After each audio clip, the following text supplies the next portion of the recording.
Homes selling for $89,000.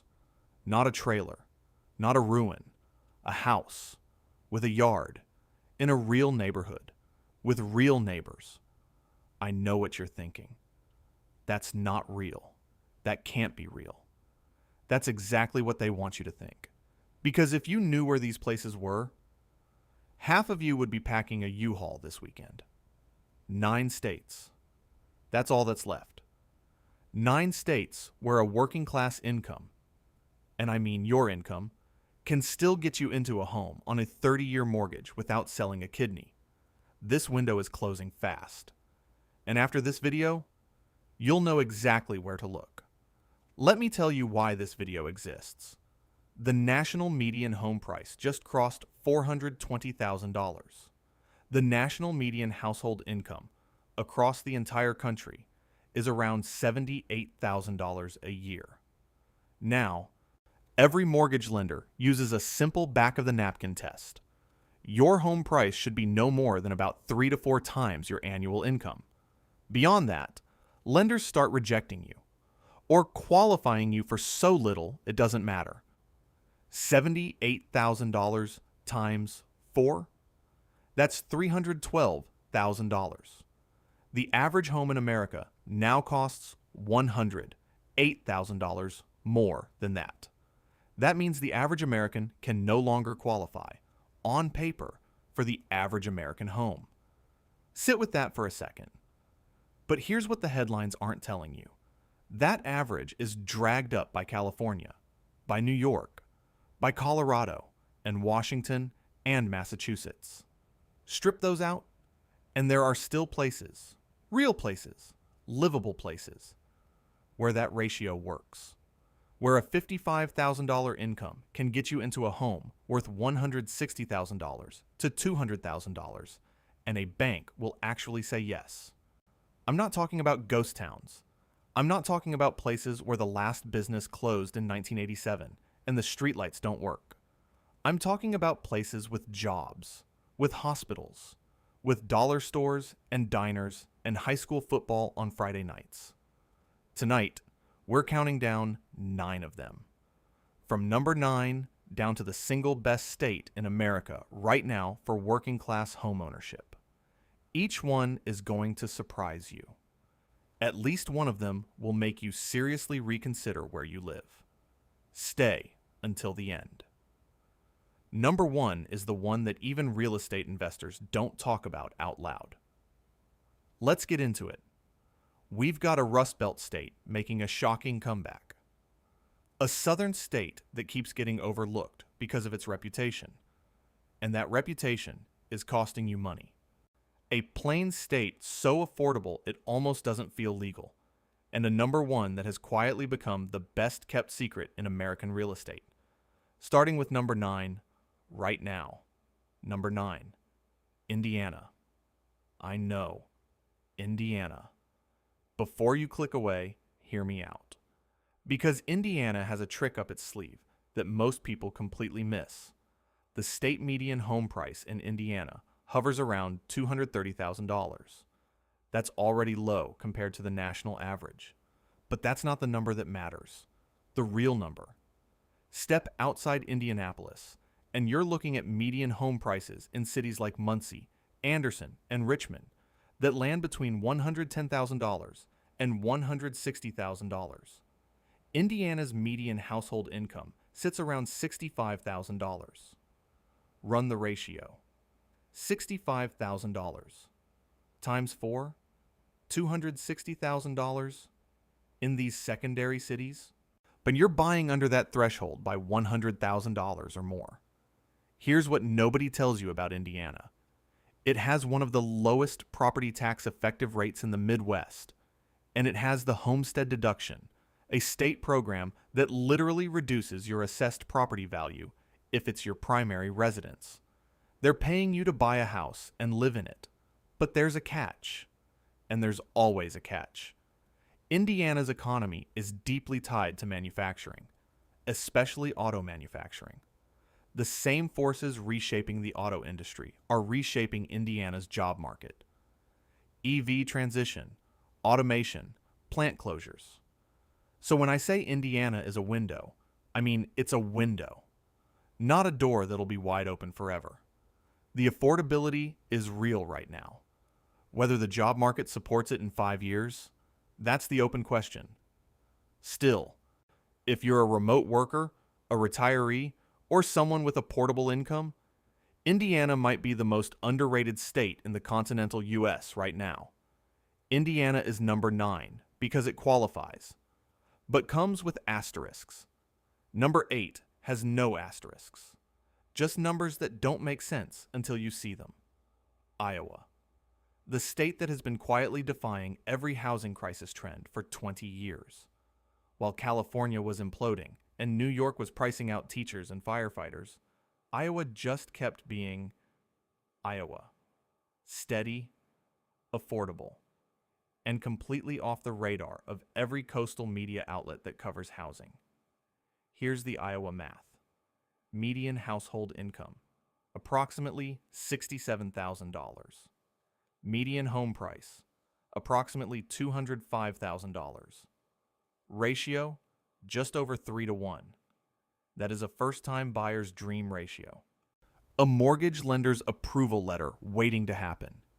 In cities like Waterloo, Cedar Rapids, and Davenport, not tiny farming hamlets, actual cities with hospitals, universities, and growing tech sectors, you're finding move-in ready homes in the $130,000 to $180,000 range. Iowa also has something that very few states can brag about: consistently low unemployment. It was one of the first states to recover economically after COVID. It has a diversified economy: agriculture, financial services, insurance, and a growing biotech presence in Iowa City. Iowa is not dying. Iowa is stable. And in today's market, stable is everything.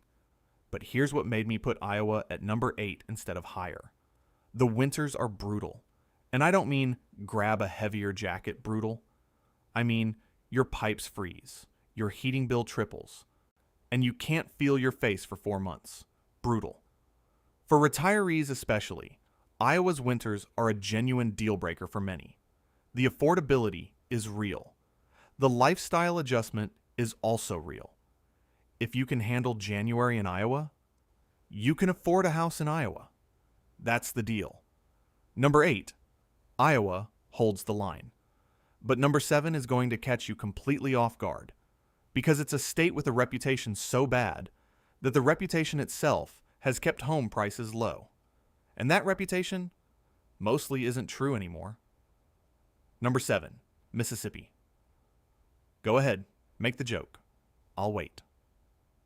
Okay, now let me show you what your bias is costing you. Mississippi has the lowest median home prices of any state in America. Median home price, approximately $167,000. In cities like Hattiesburg, Meridian, and Tupelo, home of Elvis Presley. By the way, you're finding decent homes for $80,000 to $130,000. Mississippi's median household income is lower, around $52,000. It's the lowest state income in the country. But here's the thing. When we run the ratio, it still works. $52,000 times 4, $208,000. Median home price, $167,000. You're under the qualifying threshold by $40,000. Mississippi also has some of the lowest property taxes in the country. And if you're 65 or older, which, look at the demographics of who's watching this video, Mississippi exempts your home's assessed value from school district taxes entirely in many counties. For retirees on Social Security or a fixed pension, Mississippi is genuinely viable in a way that almost no other state can match. But here's what changed my thinking on Mississippi and why it's rising on this list. Oxford, Mississippi, home of the University of Mississippi, has developed into one of the most genuinely livable small cities in the South. Great restaurants, a walkable square, a nationally recognized literary culture, growing healthcare infrastructure. Hattiesburg has a similar story: 2 universities, a medical center, a growing remote worker population that discovered it 5 years ago and never left. Is Mississippi perfect? No. The education system rankings are brutal. The summer heat is suffocating. Infrastructure outside the cities needs work, and that's putting it generously. But affordable? Undeniably, unequivocally, embarrassingly affordable. If you're working remotely, retiring, or just done paying $2,400 a month for a one-bedroom in a city that doesn't even notice you exist, Mississippi is worth a serious, honest look. Number 7, Mississippi, breaks the assumption. Number 6 breaks a different assumption, that affordability means isolation. Because number 6 is a state that's growing, and the homes are still cheap. For now. Number 6, Ohio. Think you know Ohio? Think again. Most people have a picture of Ohio in their head. Flat, gray, post-industrial, the butt of every flyover state joke. That Ohio exists, but there's another Ohio that nobody's talking about. And it's the one quietly becoming one of the most strategic home ownership plays in the country right now. Here's what's happening. Ohio landed a $20 billion Intel semiconductor plant outside Columbus. Intel, bringing 10,000 jobs, with salaries averaging 6 figures. Amazon, Google, and Meta have all made significant infrastructure investments in Ohio in the last 3 years. Suddenly, a state that people were leaving, people are moving to. And the homes, still priced like it's 2019. Ohio's statewide median home price, roughly $225,000. Ohio median household income, approximately $66,000. Ratio, 3.4 to 1. Well within qualifying range. But the real story is in the secondary cities. Cincinnati suburbs, Dayton, Youngstown, Cleveland's eastern suburbs, Toledo. In these markets, you can still find 4-bedroom homes, homes with history, with character, with original hardwood floors and crown molding, for $120,000 to $175,000. Ohio's older housing stock is genuinely remarkable. We're talking late 1800s, early 1900s homes, built when craftsmen were craftsmen, that haven't been torn down, haven't been flipped into soulless gray boxes, and are still available at prices that would make any coastal real estate agent faint. The risk with Ohio is gentrification velocity. Columbus specifically is changing fast. Neighborhoods that were $140,000 in 2020 are $240,000 today. The window in Columbus is already closing. But in Dayton, in Canton, in Youngstown, which has its own fascinating economic revival story, the window is still open. Wide open. Ohio sits at number 6 because it's the wild card, the state in the most flux, the highest upside, and the fastest timeline. If Ohio is the wild card, number 5 is the sleeper pick, a state that almost nobody outside the Midwest thinks to look at, and that might be the most sustainable affordability story on this entire list. Number 5, Kansas, the geographic dead center of the United States. The state that divides east from west, north from south. And the state that just might be the most strategically undervalued housing market in America. Kansas median home price, approximately $210,000.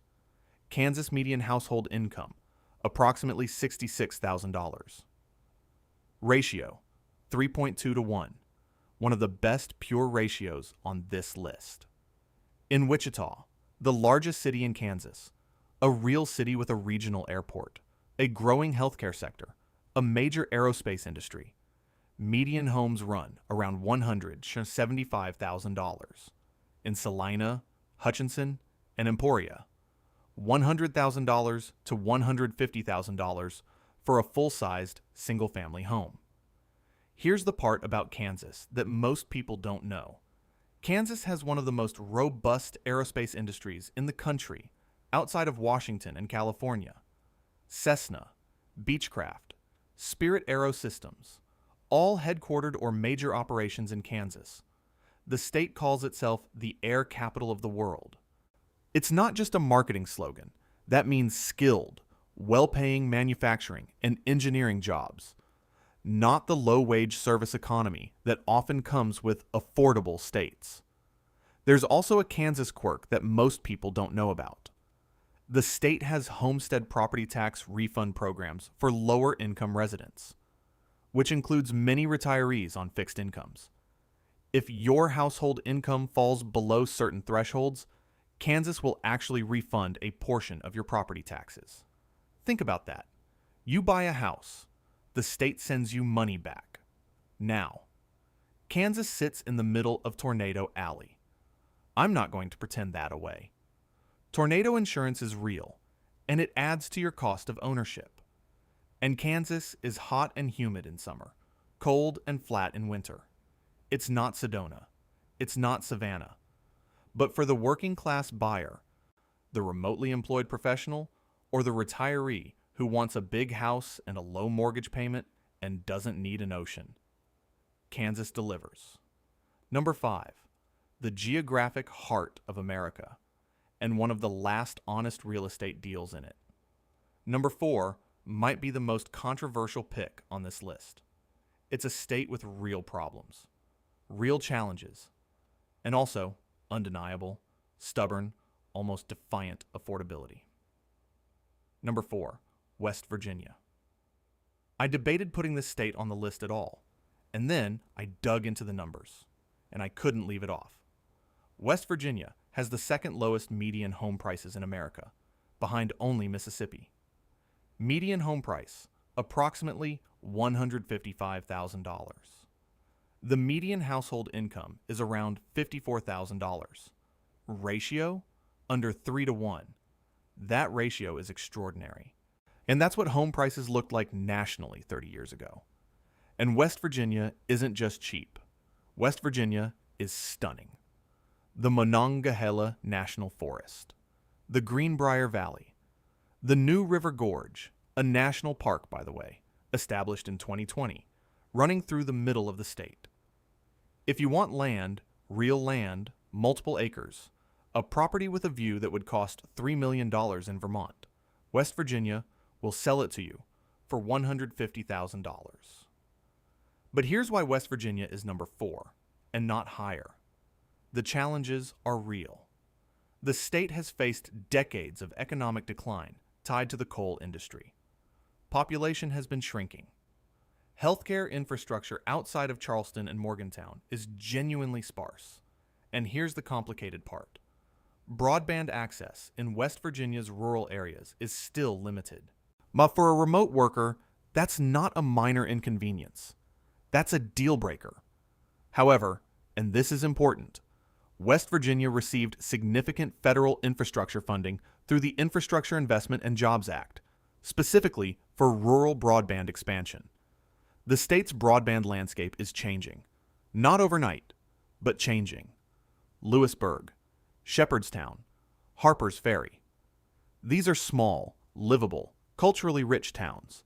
Antique shops, farm-to-table restaurants, Civil War history around every bend, and houses that cost what a used car costs in New Jersey.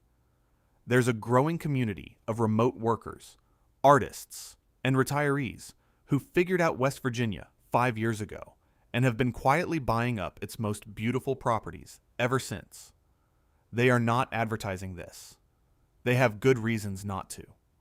Number 4, West Virginia. Breathtaking landscape, breathtaking affordability, and a future that's still being written. Number 3 is the entry where I know half of you are going to say, I've never even thought about this state. The other half? The other half already live there, and they've been trying to keep it a secret. Number 3, Arkansas, the state that's been playing a long, quiet game, and it's winning. Arkansas median home price, approximately $185,000. Arkansas median household income, approximately $56,000. Ratio, 3.3 to 1. Clean, solid, mortgage qualifying, in Fayetteville, Fort Smith, Jonesboro, Hot Springs.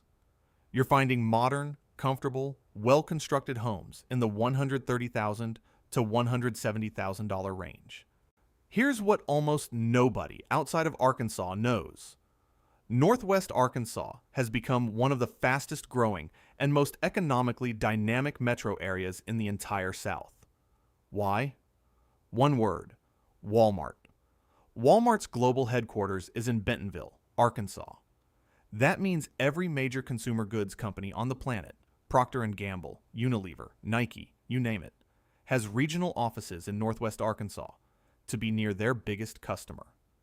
The job density in Northwest Arkansas rivals cities 3 times its size, and the homes still cost a fraction of what they cost in comparable economic metros. Walmart also donated $1.4 billion to create the Crystal Bridges Museum of American Art in Bentonville. That's not a typo. $1.4 billion for a world-class art museum in Arkansas. The Walton Family Foundation has invested over $200 million in Bentonville's bike trail network, turning it into one of the premier mountain biking destinations in North America. This is not your grandfather's Arkansas. And the Ozark Mountains? Some of the most genuinely beautiful natural landscape in the middle of the country. The Buffalo National River, crystal clear streams, rolling hills, hiking, kayaking, a lifestyle that people spend far more money trying to access in Colorado or Vermont. The thing about Arkansas that I couldn't shake after researching it, it has all the ingredients of a state that should be expensive.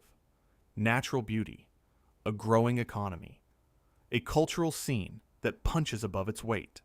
It's just not expensive. Yet. Number 3, Arkansas. The underdog with a straight flush in its hand. 2 spots left. Number 2 is a state that has been on every affordable places to retire list for years, but for all the wrong reasons. The real reason it belongs here has nothing to do with what you've read about it. Number 2, Kentucky. Most people know Kentucky for bourbon and horse racing.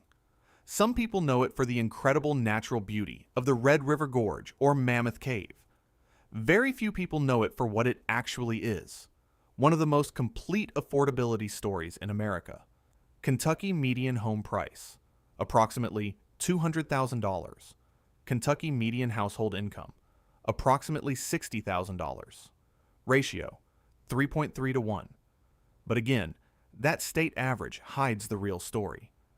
In Owensboro, in Bowling Green, in Paducah, and Elizabethtown, and Richmond, the other Richmond, the Kentucky one, you're looking at homes in the $130,000 to $165,000 range.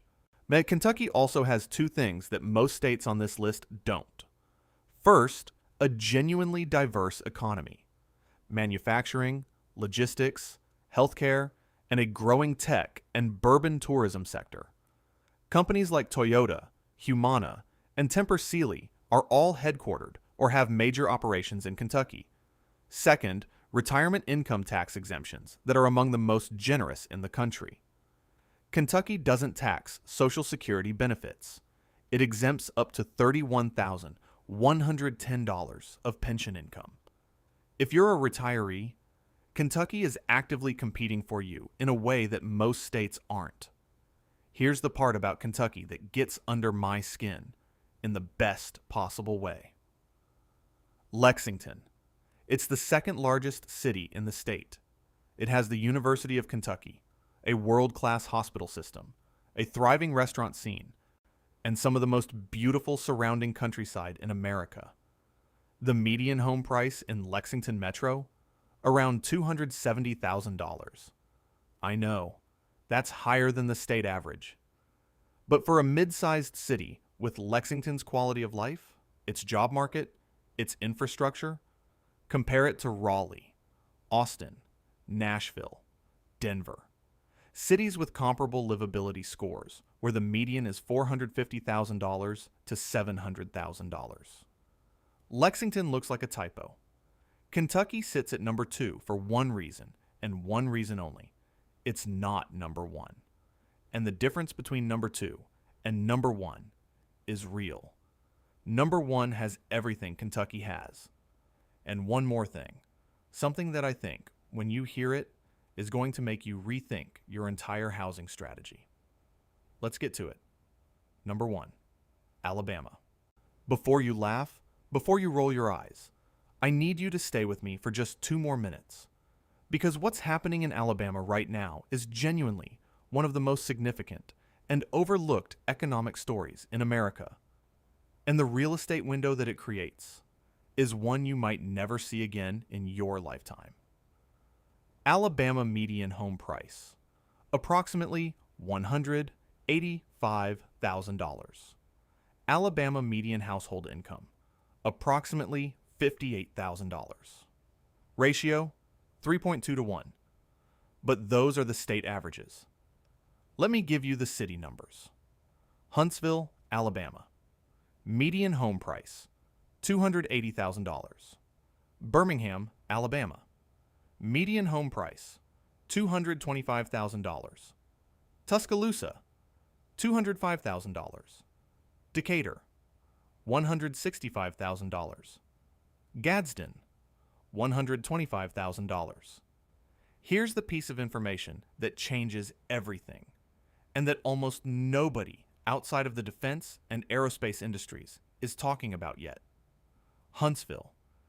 Alabama is the fastest growing city in the Southeast. Huntsville is home to Redstone Arsenal, one of the most critical military and defense research installations in the country. NASA's Marshall Space Flight Center is there. The FBI's new $1 billion headquarters for its technology division is being built there. Boeing, Lockheed Martin, Northrop Grumman, and Raytheon all have major operations in Huntsville. The median household income in Huntsville is over $75,000, one of the highest in the state, and the homes still cost a fraction of what they cost in comparable defense and aerospace hubs like Northern Virginia or the South Bay. This is the part that stops me cold every time I think about it. Huntsville has the income profile of a Northern Virginia suburb. It has the amenities of a mid-sized American city. It has a thriving food scene, a growing arts culture, nationally ranked public schools in the Madison County suburbs, and one of the highest concentrations of advanced degree holders per capita in the South. And a 4-bedroom home in a good neighborhood costs $300,000. In the DC suburbs, that same home is $800,000. Alabama also has no state tax on Social Security income. It exempts pension income from state taxes. It has one of the lowest property tax rates in the country. And the Gulf Coast, Gulf Shores, Orange Beach gives it something almost no affordable state has: a beach, real salt water, white sand, year-round warm weather in the southernmost parts of the state. But here is why Alabama is the number one pick. And not just for today, but potentially for the next decade. The Amazon, Google, and Hyundai manufacturing investments that have flowed into Alabama in the last 4 years represent the beginning of a serious economic reclassification of the state. Hyundai's $5.5 billion EV manufacturing plant near Montgomery, Google's data centers, Amazon's regional logistics infrastructure. This is not a state that's dying. This is a state that's in the early innings of a boom. And the homes are still priced like 2018. That gap between the economic trajectory and the home prices is the window. Think about what people said about Nashville 15 years ago, about Austin 10 years ago, about Denver. Why would I move there? There's nothing going on. The people who moved there anyway, they're millionaires now. I'm not saying Alabama becomes Austin. I'm saying right now, today, in the spring of 2026, Alabama offers what almost no other state can: a working class income that can still qualify for a mortgage, a growing economy, a warm climate, a beach, no tax on your Social Security, and homes that cost a fraction of comparable markets. That is the number one pick. And this window, if history is any guide, closes faster than anyone expects. Here's the truth about home ownership in 2026. It is not dead. It hasn't been killed by the banks, or by Wall Street, or by hedge funds buying up single-family homes. Though all of those things are real forces, and they deserve their own video. Home ownership has been pushed into a corner of the country that most people haven't looked at yet. Indiana, Iowa, Mississippi, Ohio, Kansas, West Virginia, Arkansas, Kentucky, Alabama. 9 states, 9 windows. And every single one of them has a closing date. We just don't know what it is. The people watching this video who take it seriously, who run the numbers, who make the call to a realtor, who at least look, those are the people who will still be able to tell their kids they owned a home. The people who say, yeah, but I don't want to live in Kansas. Totally valid. But they should have a plan B, because the market they're waiting for isn't coming back. Not in California. Not in Florida. Not in New York. The map has changed. The math has changed. The question is whether you will change with it. If this video made you think differently about where you live, or where you could live, hit that subscribe button, because we're doing a deep dive on each of these 9 states separately. State by state, city by city, best neighborhoods, in hidden traps, the things the real estate agents won't tell you. And next week, we're covering the 5 states that look affordable on paper, but are secretly the worst hidden traps for first-time buyers in the country. The states where a cheap home purchase becomes a money pit inside of 5 years. You don't want to miss that one. Subscribe, turn on notifications. And if you know someone who's been talking about buying a home and feels like it's impossible, send them this video. It might change their mind.